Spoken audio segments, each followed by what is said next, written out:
اعوذ باللہ من الشیطان الرجیم، بسم اللہ الرحمن الرحیم۔ سورہ ممتحنہ 28ویں سپارے میں ہے۔ سورہ ممتحنہ مدنی ہے، اس میں 13 آیتیں اور 2 رکوع ہیں۔ اے ایمان والو، میرے اور اپنے دشمنوں کو دوست نہ بناؤ، تم انہیں خبریں پہنچاتے ہو دوستی سے، حالانکہ وہ منکر ہیں اس حق کے جو تمہارے پاس آیا۔ گھر سے جدا کرتے ہیں رسول کو اور تمہیں اس پر کہ تم اپنے رب پر ایمان لائے۔ اگر تم نکلے ہو میری راہ میں جہاد کرنے اور میری رضا چاہنے کو تو ان سے دوستی نہ کرو۔ تم انہیں خفیہ پیام محبت کا بھیجتے ہو اور میں خوب جانتا ہوں جو تم چھپاؤ اور جو ظاہر کرو۔ اور تم میں جو ایسا کرے بے شک وہ سیدھی راہ سے بہکا۔ اگر تمہیں پائیں تو تمہارے دشمن ہوں گے اور تمہاری طرف اپنے ہاتھ اور اپنی زبانیں برائی کے ساتھ دراز کریں گے، اور ان کی تمنا ہے کہ کسی طرح تم کافر ہو جاؤ۔ ہرگز کام نہ آئیں گے تمہیں تمہارے رشتے اور نہ تمہاری اولاد۔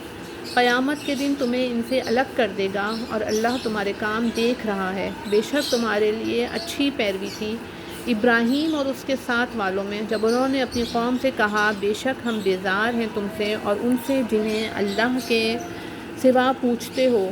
ہم تمہارے منکر ہوئے اور ہم میں اور تم میں دشمنی اور عداوت ظاہر ہو گئی ہمیشہ کے لیے، جب تک تم ایک اللہ پر ایمان نہ لاؤ، مگر ابراہیم کا اپنے باپ سے کہنا کہ میں ضرور تیری مغفرت چاہوں گا اور میں اللہ کے سامنے تیرے کسی نفع کا مالک نہیں۔ اے ہمارے رب، ہم نے تجھی پر بھروسہ کیا اور تیری ہی طرف رجوع لائے اور تیری ہی طرف پھرنا ہے۔ اے ہمارے رب، ہمیں کافروں کی آزمائش میں نہ ڈال اور ہمیں بخش دے۔ اے ہمارے رب، بے شک تو ہی عزت و حکمت والا ہے۔ بے شک تمہارے لیے ان میں اچھی پیروی تھی اسے جو اللہ اور پچھلے دن کا امیدوار ہو اور جو منہ پھیرے، تو بے شک اللہ ہی بے نیاز ہے سب خوبیوں سراہا۔ قریب ہے کہ اللہ تم میں اور ان میں جو ان میں سے تمہارے دشمن ہیں دوستی کر دے، اور اللہ قادر ہے، اللہ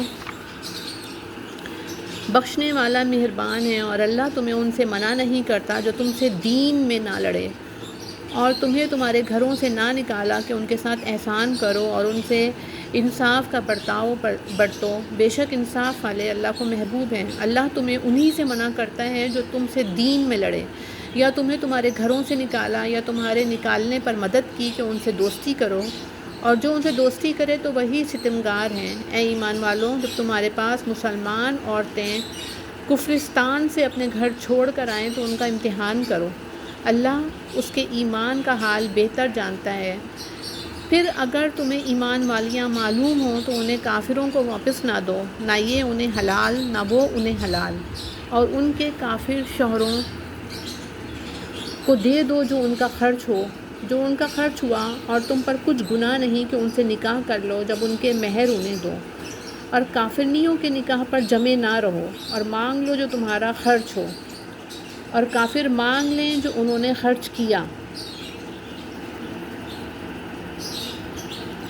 یہ اللہ کا حکم ہے، وہ تم میں فیصلہ فرماتا ہے، اور اللہ علم و حکمت والا ہے۔ اور اگر مسلمانوں کے ہاتھ سے کچھ عورتیں کافروں کی طرف نکل جائیں، پھر تم کافروں کو سزا دو تو جن کی عورتیں جاتی رہی تھیں غنیمت میں سے انہیں اتنا دے دو جو ان پر خرچ ہوا تھا، اور اللہ سے ڈرو جس پر تمہیں ایمان ہے۔ اے نبی، جب تمہارے حضور مسلمان عورتیں حاضر ہوں اس پر بیعت کرنے کو کہ اللہ کا کچھ شریک نہ ٹھہرائیں گی اور نہ چوری کریں گی اور نہ بدکاری اور نہ اپنی اولاد کو قتل کریں گی اور نہ وہ بہتان لائیں گی جسے اپنے ہاتھوں اور پاؤں کے درمیان یعنی موزہ ولادت میں اٹھائیں، اور کسی نیک بات میں تمہاری نافرمانی نہ کریں گی تو ان سے بیعت لو اور اللہ سے ان کی مغفرت چاہو، بے شک اللہ بخشنے والا مہربان ہے۔ اے ایمان والوں، ان لوگوں سے دوستی نہ کرو جن پر اللہ کا غضب ہے، وہ آخرت سے آس توڑ بیٹھے ہیں جیسے کافر آس توڑ بیٹھے قبر والوں سے۔ بے شک یا رب العالمین صلی اللہ علیہ وسلم۔